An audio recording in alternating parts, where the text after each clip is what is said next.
ba pasteur tala bato yo benga ba pasteur Bible zolo bana biso toko yeba nzete na mbuma nango siko nzete ya mbuma ya pasteur oyo benga pasteur wana mbuma ya pastoral makomi na nzambe zolo ba yo ko sa makambo wana nkuku nkolo biso wana mpwasa tangu ba ngenda sala ngo biso zalaka et puis ba tango benga ba pasteur ba archibishop ba révérend banani kaka ba titre mine na ba kombo na suka na yango eza bato sekele na bango ndenkola bimisi na poisa bobongo na le moment est arrivé balingo yo kate na lobaka keza na pasteur moko amene na Congo ba okangai avant il y a de cela combien de temps? Non, ils même pas 2 mois. D'ailleurs, ils ont facilité ça sur la pasteur musu ba okangai eza pe na misusu ba okanga bango mais tous les aux apôtres. Donc, aux a la vision sous. La justice congolaise. Il soit continué à la justice congolaise à Fandi. Comme déclarent les Écritures saintes, que la justice élève une nation. Tout le président de la République n'a pas échoué, ce n'est pas un problème. Mais à travers la justice, il a réussi. Parce qu'ils allaient qui chantent des batailles, l'état des droits. Tout s'est retrouvé dans le même ministère évangélique. Évangéliste Roger Baka, évangéliste Longa. Toye na même philosophie, ya roye bako te ya pe ko dénoncer. Yango moni loko to ke ba point commun moko, intimité wana ezalaki déjà spirituel. Et le bataille moko évangéliste Longa. Ezana batu bakanisa kangano to yokanaka te. Je tiens à vous féliciter prophète Denis Lessi. Je tiens à vous féliciter parce que vous êtes encouragé. Quand même la personne qui a voix le bique to liambo kabila biso nyonso mutaba ngana. Nous les pasteurs de Tomimbo Kao. Voilà une personne. Voilà la personne qui a la conscience, qui a quand même la possibilité de reconnaître les places auto échouaki. Yem sana balula mai mingi so yem ji. Na otanga livre na kamili. Papa tu otanga livre magique. Yo na kati ba magie. Ozoe la biso ba magie na kati ya soi disant l'église. Je suis magicien. Je suis magicien.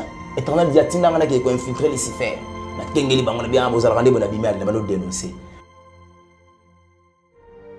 Bonjour évangéliste. Bonjour madame Patricia. Voilà, Sougyo Kokiko s'est présenté par les téléspectateurs Nabuso Bayo. Merci, je suis évangéliste Elonga de l'église EDJC, donc ça signifie Église dédiée en Jésus-Christ.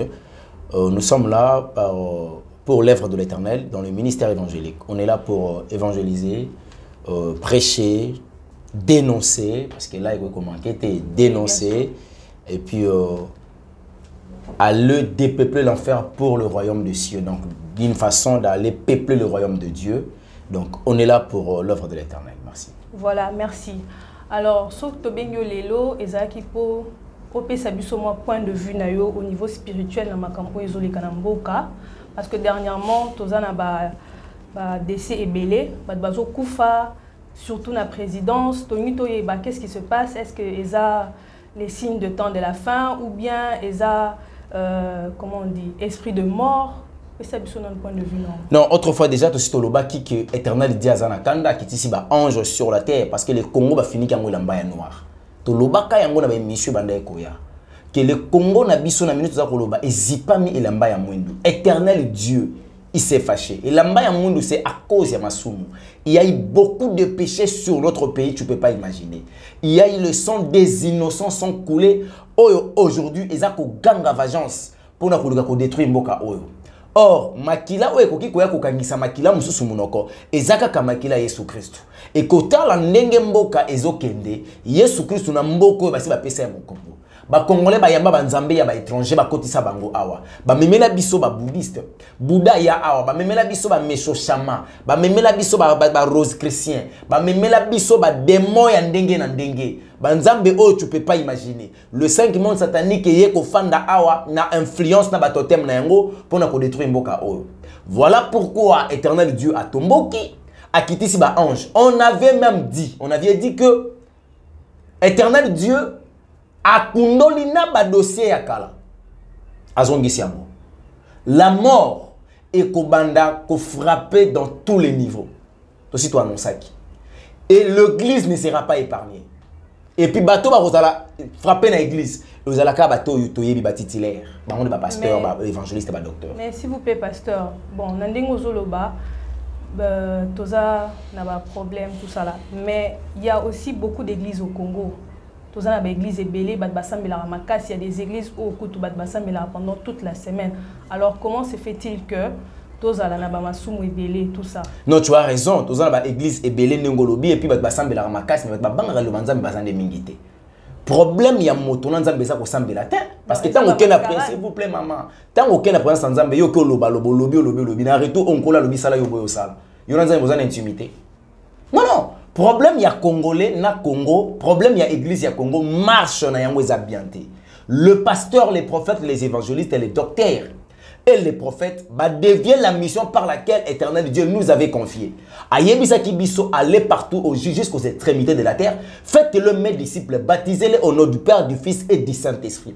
Pendant que comme ça mutu disciple ya Yesu, ça signifie faut côté ya mutu le lenge ya vie ancienne où ya bande ko vivre, ko yambisa mutu Yesu, ko mema mutu na baptême, ko mema mutu na délivrance et ko kota mutu na ba principe ya vie chrétienne. Ah ba vivre boye. Mais na mboka na biso, c'est pas le cas. D'accord. Mais prière il est belé. Maintenant, toujours dans le même sujet, bandimi tout ça là bazani. Mais ba pasteur ba moment ba dirigeant, tout le monde ba pasteur est belé, ba dirigeant à l'église est belé, lelo ba nudité na bango et ça na ba réseaux sociaux. Tozo mona ba vidéo, ba sextape ba neti na minute le révérend pasteur Mukuna azana prison, ya makala bazo sambisaye. Qu'est-ce que vous dites par rapport à tout ça? Non, que la justice congolaise soit faite parce que la justice de Dieu est déjà faite. Maman, ce que vous permettre à tout le temps ma commune en Zambie. On peut comprendre marambo yo lobby ba pasteur. Tala bato yo benga ba pasteur. Bible zolo banandi so toko yeba nzete na mbuma nango. Siko nzete ya mbuma ya pasteur. Oyo benga pasteur, wana mbuma ya pastoral. Le ministère pastoral mbumana yango wana. Moi j'en crois que bateau no sozo benga ba pasteur, oyo mona ba nudité na bango, tana mutu no ki ba pasteur te. Et ça bateau nkola satika bango. Ba bandaka na nzambe ba yoka na nzambe te. Po bazalaka na posa ko fuka mela satana. Non, il y a une fois dans la Bible, Josie a outi na jeune à 40 jours, 40 nuits. Quand Josie revenait à Obimana jeune à faire affaire na Lucifer. Lucifer bando yebise mambo yebise ba pasteur, yebise ba pasteur. Aïssa Lobi, si réellement si tu es le fils de Dieu, bon, donc il propose à Jésus-Christ le miracle. Voilà pourquoi le pasteur congolais va linguer les miracles. Basta la croisade, venez voir les miracles. Vous allez voir les miracles. Comment est-ce que le vrai miracle les alignés alors baluka ki miracle wana Christ a répondu qu'il se faire alobina ye mutaobika na lipate mutaobika kaka na ilobanzambe. Mais avant Christ alobana lobaki il est écrit. Ça signifie Jésus-Christ s'est référé à travers la parole. Ba pasteur congolais. Deuxième proposition à Satan. La Bible lobi Lucifer, le diable a même mis Jésus-Christ au sommet de la montagne à transporter. Pas zola qui sait mon qui la bi fuka melanga. Fuka melanga na opeso biloko nyonso. Ba pasteur congolais ba fuka meli Lucifer.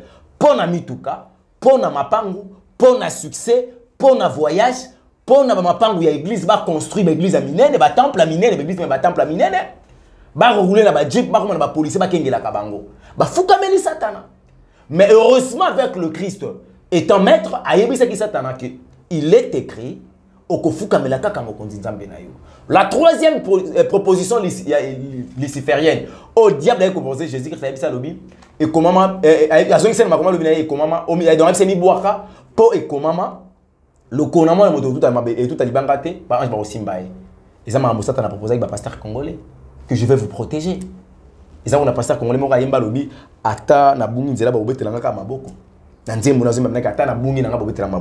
Par rapport à Makambo Zolobake, on trouve un pasteur dans la église sextape tout consort. Mais maman Nangai, ce qui est au Fongola, de Samuel, avec votre permission, chapitre 12, verset 12. On est engagé dans le Nzambe. Ce que vous avez le pasteur, comme maudit Mboka tina niveau, on a eu à temps que le Mutakala, Mboka tant Mboka comme il maudit, et en qualité soi-disant des noms de Dieu, tu maudis l'église, tu maudis les chrétiens, heureusement que les chrétiens ont maudit pas Paganouana. Yoka ma commune en Zambie. 2 Samuel chapitre 12, verset 12. Car tu as agi en secret, et moi, je ferai cela en présence de tout Israël et à la face du soleil. Amen. Amen. Ma commune en Zambé Zoloba, yoko sa makambwa na nkuku. Nkolo misoro na mpoisa. Tangu bagenda osala ngo biso zalaka. Et puis batango benga ba pasteur. Ba archibishop, ba révérend, banani kaka ba titre mine na ba kombo. Na suka na yango eza batoyo sekele na bango ndenko la bimisi na poisa. Tala soko fungoli Ephésiens chapitre 5. Ephésiens chapitre 9. Maman, o santu ke makomi na Nzambe za clair que moni batu oyo soki ba yebisi bino makambo bato basala en secret. Eza soni. Eza soni. Ok, merci pasteur. Si on a un peu na tout évangéliste maman Patricia na salle nini. Désolé. Nanga pena tunayo soki pasteur azana droit ou bien akoki ko sala pe politique en même temps azo diriger église. Bolima pasteur mingi hein. Non likambute. La politique n'est pas interdite aux chrétiens. Mais la politique de ce monde avec la philosophie satanique n'est interdite pour les chrétiens. Pour les chrétiens à côté de la politique ya mokili oyo, il faut avoir un mandat. Éternel ya bisabi tellement qui ndesiko kunanga mnatindio. Parce que ce que vous avez dit, David fut politicien. David, l'homme selon le cœur de Dieu, fut politicien. Roi Salomon fut politicien. Mais est-ce que le pasteur n'a pas ici église na politique? Est-ce que le bien? Ça se passe bien ou bien? Quand on a vu que les amis sont au côté de la politique à ma belle, et nous le bani. Moi, on a le côté à ma belle. Donc, pour nous, on a vu la sagesse na bango politique et un mensonge. La sagesse na bango on a vu na bité que ça bongo. Et l'ingénieur le mensonge. Pourquoi? Parce que les gars musu na politique ils sont rouge mais ils sont le banc mon en jaune au mon en jaune. Parce que le pasteur na biso et là qu'on a regretté ka ba kenda na politique pour na ko lugambo. Na ko protéger au bango ba ko ko sala bien na bango. Mais ba kenda jamais na politique pour na kende ko sala musala ya nzambe na kati ya politique. Voilà pourquoi ozomona ke tango ba kotaka tango ba bimaka nzambe na lola kumisa makate na kati ya musala na bango wana. Donc c'est par rapport à ça, c'est là où moi je suis vraiment très dessus. Et à Kolobaki, pasteur congolais, il va zapper la droite et à Okedosa la politique parce qu'il va préparer pour l'angoté. Mais une seule condition, ce qui Nzambe, Soki, Nzamba Pessi Manda, Tosan. Ok, tout le monde qui est évangéliste et moi, quoi, ça a été député. Mention incidentielle à ta mort, tout le monde en haut. L'autre, on a pasteur, on a député, tout le monde a été on trouve qu'avec la politique congolaise, on a pasteur, on a dit, au lieu que tout le monde a place, on a même influence à Jésus-Christ. Bandeko ozo na lelo tozo benga pasteur maman na ngai mingi batika nzambe problème na bango ezaki ba limaki mokili. Or Bible zo recommandé na biso ba chrétien pour vous ne vivez pas selon la chair mais selon l'esprit. Problème na bango ezali ba boy molimo. Pourquoi? Parce que bazo linga o miso zo beta. Or Bible zo recommandé biso na Romains chapitre 12 que tout se conformer na siècle présent. Fougue ma pasteur azaka na posa fuga. À cause de la fougue, que ça n'importe quoi. Nous avons même des pasteurs congolais, des prophètes, des docteurs, des évangélistes. Oh, les lobes, dans le monde lesbienne, il y a homosexualité. Tu peux imaginer. Mais, tu as rappelé beaucoup, tu as baptisé bango, éviter baptême, donc ça fait mal. Oui, merci évangéliste. Si on a une minute sur le pasteur Mukuna a en prison makala, Toroka Basango qui a Beli, Azaki hospitalisé. Comment est-ce que l'église a s'organisé pour nous aider par rapport à Makambo non sur les cas? Bah, l'association de Bango Basala, je ne sais pas comment est-ce qu'il va s'organiser dans l'association de Bango, dans le président de Bango. Quand tu parles de l'église, ça signifie la famille de Dieu. En tout cas, biso loko la église, libota nzambe tozo bon de la kapa na ye, que nzamba yo kai mawa abongwana. Problème na biso prière, donc apport na biso église, et ça qui abongwana. Prière les nzambe yo kai mawa, kotala mambo sala kité Seigneur, azaka mwana yo, brebi na bunga kinzela Seigneur, biso to ekotiki la yo ye lokola et bolo bunga kinkolo yo kai mawa. Donc biso na boka contribution de zaka donc nkolo ali mbisaka, kola limbisa. Yemoko pas wa conseil sa bobongo na motema. Parce que makambo nyonso ya sali oyo le réseau mwana miso abatu boy. Toza surpris que ya ko za na makambo nde. Mais selon Badir, bazolo ba que eza piège. Vidéo wana eza qui montage, eza yété et que eza par rapport à ma politique, nde ba sali makambo wana nde ba kangisi. Parce que ensemble ma politique, toi ensemble ma viol. Mouto a porté plainte pour un viol. Eza ba ennemi ya pasteur. Nde ba fouti moi wana pour akende ko porter plainte. Parce que yeta akende ko bundisa ennemi abanda ko se préparer na conséquence. Na tindaka ya ko tenir bato ako zalisa bato mo ba binemi na. Réseau ezani. Est-ce que éternel via benga qui est pour appeler ça une mission ya okende ko take ba démonter ya okende ko bimisa libota na nzambe te mais ya ko lanela ka ba individu o yé mo ko zalaka mina bango ba ndoka bolalipa. C'est ça. Non, ce sont des aventures. Quand il n'y a plus les intérêts, vous n'avez pas ennemi. Mais s'il faut les intérêts, vous êtes des amis. Quand tu trouves que l'intérêt nous a surtout comme si ennemi, et tu voulais faire embarrasser tout le monde, même l'église de Dieu. Au yébi qui a combattu na niveau au yébi sa batu ya fali na chair. Afin na kit na nga fanda na kit na chair, ko bisa tu ke to bete la ennemi na ya lelo yi maboko. Bo bete l'ennemi na nga na maboko. On ne sait pas. L'église pour faire l'œuvre de l'Éternel ou c'était une église pour parler de la politique. Et quelle était l'intention et la philosophie politique par rapport à l'église? La mission c'était quoi? Non! Problème na biso bato ezali problème ya soki nkolo benga yo na ilanga kota na kati ilanga. Mama na kati ilanga tata ezamu nazo fiza munene na niveau moko impossible. Moutou a 4 ans, allez mbokata te. Et le bien évangéliste Roger Baka, papa longa. Au monde nenga na norbo, yo kanga maka na sud. Ko ya na nord te poso ko ya na norbo to. Na sud kuna ba ko dondwa. Yo zalaka na sud, ngana tika na nord. So moni ke bombe, au petit bombe, au tinenga ka maluba na Motorola. Allo évangéliste Roger Baka. Mbile c'est teli bombe. Yepe ko to abongisi munition. Pou. Après, na est kuna papa na biso pour Onésime. Azube Motorola. Allo l'homme de 3 points. Allo l'homme de 3 points, le prophète Onésime. Bombe. Yepe kuna boum. Le problème est ça que na mboko balingi to dénoncer bato mabete. Or ma commune en Nzambe za koloba boye. Nakotanga. Oui, bien sûr. Ézéchiel chapitre 3. Nazoli nyango mingi. Nazoli nyango mingi po yango bezo bangisa ngai mokili. Donc en tout cas Ézéchiel chapitre 3 verset 19 à 20. Natani na kombo na Jésus Christ.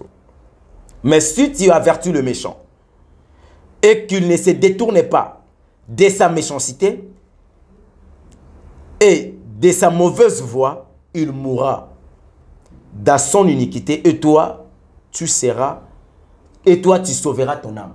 Ma commune a besoin dans verset 19 que ceux qui n'ont pas encore avertir au méchant, méchant ça signifie pécheur. Mouto aboy masumu, o aboy kotika masumu. Ceux qui n'ont pas encore avertir, n'est que tu bandaka ko beta sete ke nkolo ko dévoiler bino, pe kola ko boma bino. Tant et comme il ouais au côté de l'église. Après avoir dénoncé bango kola ministre en public, azo décapité bango yemoko. Bobo ngwana le moment est arrivé balingo yokate. Na lobaka keza na pasteur moko amene na Congo ba okangai. Avant. Il y a de cela combien de temps? Non, ils même pas 2 mois. 1 mois tant on a zongi nzama pesi message. Est-ce que Oluka qui est mort personnellement ou non mon pour faire remplir fiche pour nous écouter naï. Pourquoi maintenant on a un secrétaire mais c'est tout un problème. Protocole ka kuna il faut bada ko tubela makambo ye ko luka munde kona yo faut le bano sa protocole. On remplit fiche na $5. Ngai siko na ko sala bongo un ministre de l'Éternel. Non, évangéliste comment pour okende otala pasteur il faut remplir fiche. Tu me connais. Na yebinga. Mais baluka na bango na bango. Ba mi benga ba grand pasteur. Voilà pourquoi tu choisis ça qui voit un média. Que esi ka koza molimo zonta ko simbae ayebisa bongwana. Na biso facilité ça sur la pasteur musuba okanga. Eza pe na misusu ba okanga bango. Mais tout les ozasko apôtre. Donc aux na ba vision mususu. Na zolo bana nzama pesa ki biso liste. Apôtre azo kende pasteur mo paso kende lisusu. Ozomona e bana renommé. Alors makambo o bazo sala wana. Makambo bango ko tangela biso ba kombo ya batu oyo ozana liste na bango nzamba la kisio ke bango pe ba okanga bango kalate. Si na boy connaît la zone interpeller nga. Non mais exemple apesanga conseil na IP crime, apesanga lobi kotanga ba komba batute. Je salue mon colonel Azoubian, notre papa. Donc mon père déjà, donc, voilà to bombi. Après ça m'a conseillé mon capital, a continuer l'œuvre de l'Éternel. Mais quand on a bakomba batuté. Pour mutum so quand on a combo na pour la sauver, à comme soit diversion na. Le binatonga la diffamation, implication dommageable. Kanga ya mukamate. D'accord. Pasteur, tout à l'heure on a fait que pardon à Sirisa verset. Et bien à Sirisa 20. Yoka makama kombina za bezoloba. Si un juste se détourne de sa justice et fait ce qui est mal, je mettrai un piège devant lui et il mourra. Parce que tu ne l'as pas averti. Il mourra dans son péché. Kola zolobake, ce qui juste apesi justice au Congo. Donc il veut dire moto ayeba ki lubanzambe a comme qu'on se détourner vers la parole de l'Éternel. Nkolo abiye mo rote les pièges. Bakanga na mutambo nzambe. Ba piège so bozo ba les pièges. Nzambe mutache piège yo azizane. Donc eza punition nzambe. Eza ba ta fait c'était piège en kolo. Nkolo a les piège akangami. Pona ni na les piège. Hier zwaka pasteur moko congolais na cop oya bango oya sex tap. Mokili etelemi pona kolandela likambo pasteur wana salaka. Ya le bezal kunya. Ezal kunya abengi pasteur wana fuka misie. Ache maboko. A défier nzambe ya lola. Éternel Dieu expose une personne. Na yebi kombo nete. Ngana kombo ya ba circoncis na tanga ngote. Bato banga nzambe te. Na poso tanga ba kombo ngote. Vomela tanga kombo ya Yesu Christ. Ya zui maboko ache un circoncis. Pona yebisa nzambe ke ngai na obéir yo. Et puis loko ekomela ote. Tango a défier nzambe nzambe c'était prison ya ngaka kende yo banda. Pour y pas ok gars. Et puis pas ça. À liste. Ok. Mais affaire Moïse Mbi wana ils a déjà essayé les cas qui tozoyo ka ke ba avocat déjà basi bazwa qui accord. Ngai en tout cas je connais absolument rien sur cette affaire sauf que bazana na cour d'appel à Kinshasa Matete la 4e rue. La justice congolaise n'a jamais dit droit concernant cette affaire.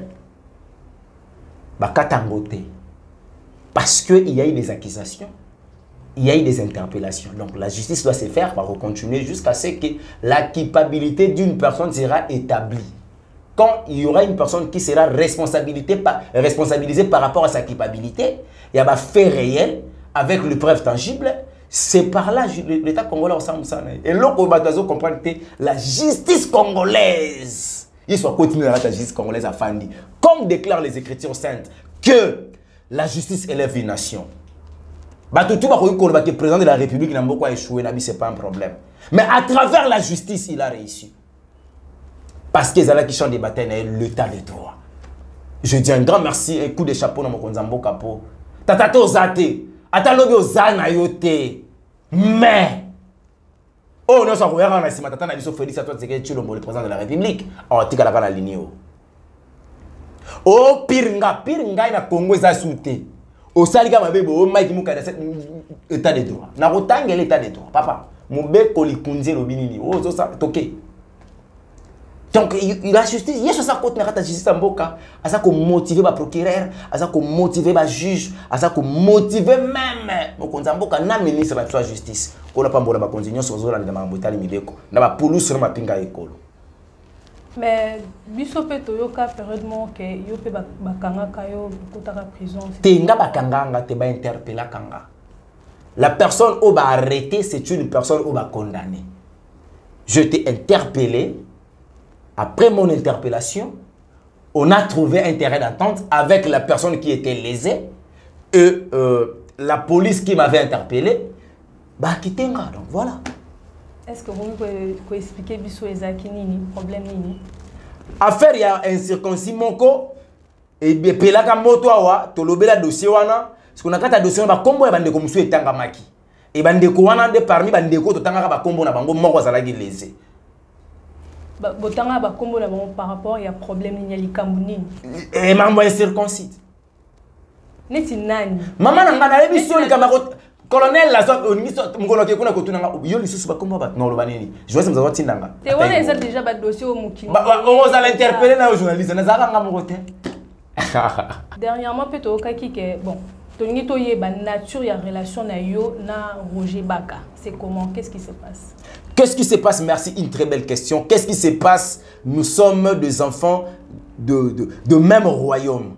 Tous quoi appartenir au natata moko ya molimo. Éternel Dieu. Tous se retrouver dans le même ministère évangélique. Évangéliste Roger Baka, évangéliste Longa. Toye na même philosophie, ya roye bako te ya pe ko dénoncer. Yango moni loko to ke ba point commun moko, intimité wana ezalaki déjà spirituel. Et le bata ye moko, évangéliste Longa. Ezana bat bakanisa kangana to yo kana raté. Yango to sala vidéo ya biso batali ba o boye bi ke to yo kana raté, boye ba ke to yo kana. Ba o bosi boye ba ki bo ba ke to ensemble. Problème ezani. Les 4 coins de l'évangile sont exposés. Ba o ba leka ki liboso na biso to benga ba ene ba kulutu ba tika mboko na boko nzambete ba kabela satana mboka oyo ba benga na Yesu Christ na mboka oyo. Voilà pourquoi Éternel Dieu azoluka a laver classe wana aye ko bimisa nouvelle génération, nouvelle classe ya basali na ye o ba koya ko zongisa nzambe na place na ye na kati mboka oyo. Ngana Sid évangéliste Roger Baka na nord. Et puis le prophète Onésime. Pour vous mettre son mais ça mystique le prophète Onésime. Alors ça l'homme de 3 points. Et puis bah soigner ça va y.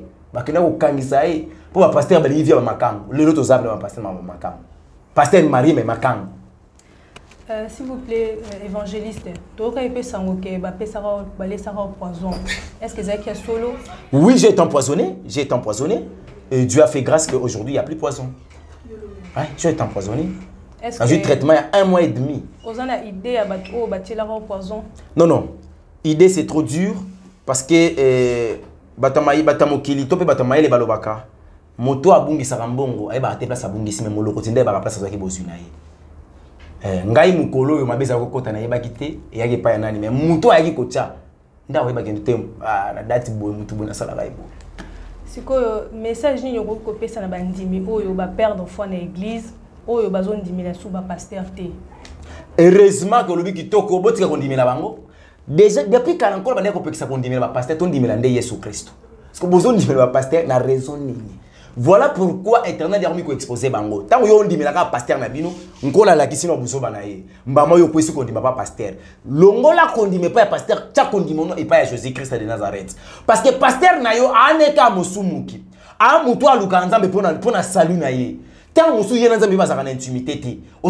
Mais le plus grand problème est que la mission par laquelle Lucifer avec les 5 mondes sataniques et si ba faux pasteur, ba faux prophète, ba faux évangéliste, ba faux docteur est que bokende bo bimisa miracle, bote ya bo bimisa connaissance, boko séduire bango bakoya. Ce qui ba yé peut na bino, vous serez un jour exposé bango bakoya sa kondima.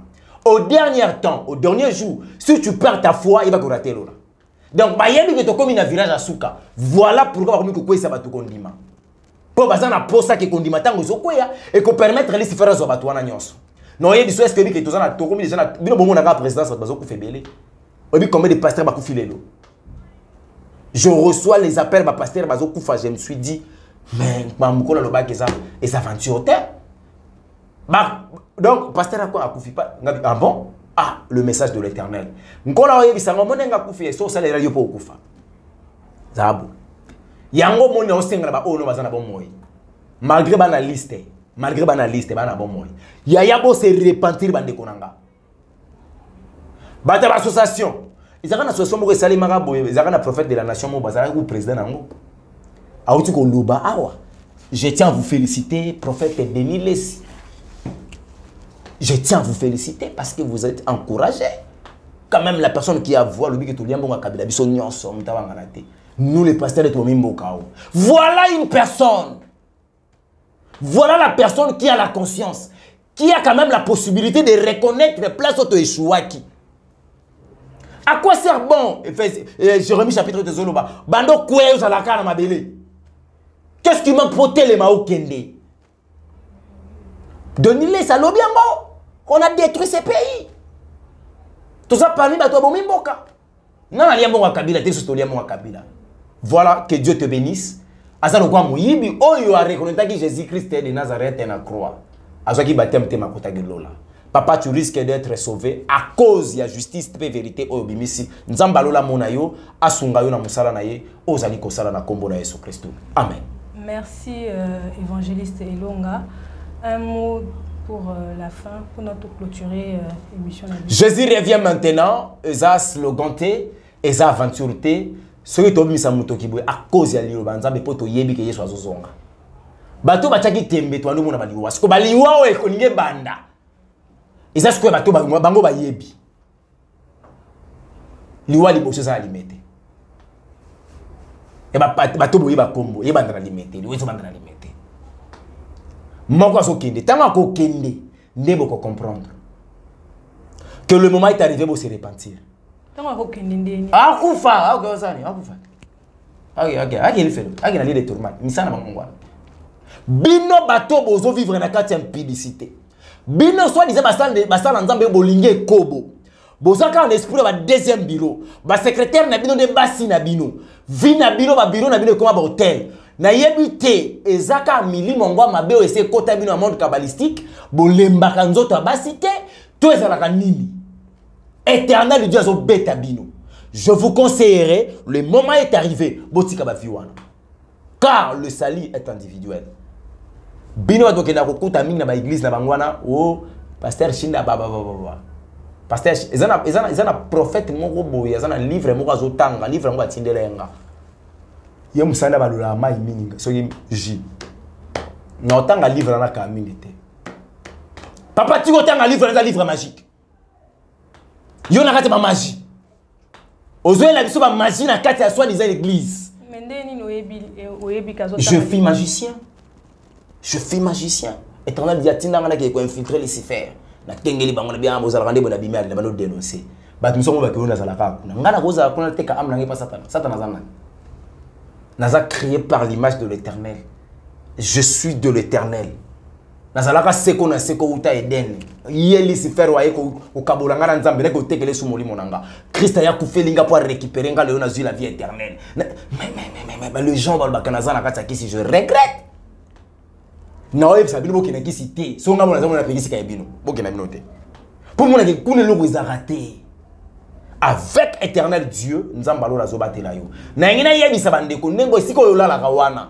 Ozala pasteur, ozala mupagano, ozala nani. Okanga azolo na hotel, okanga litoite. Insecte koko tote. Yebisanga formule osala po mi batela. Keba. Esana mutabomba kayo. Soko lingo benga biso komi plus de 143. 97 58 21 175 plus de 143. 97 58 21 175. La voix des orphelins, tozawana tozo continuer toujours faire les œuvres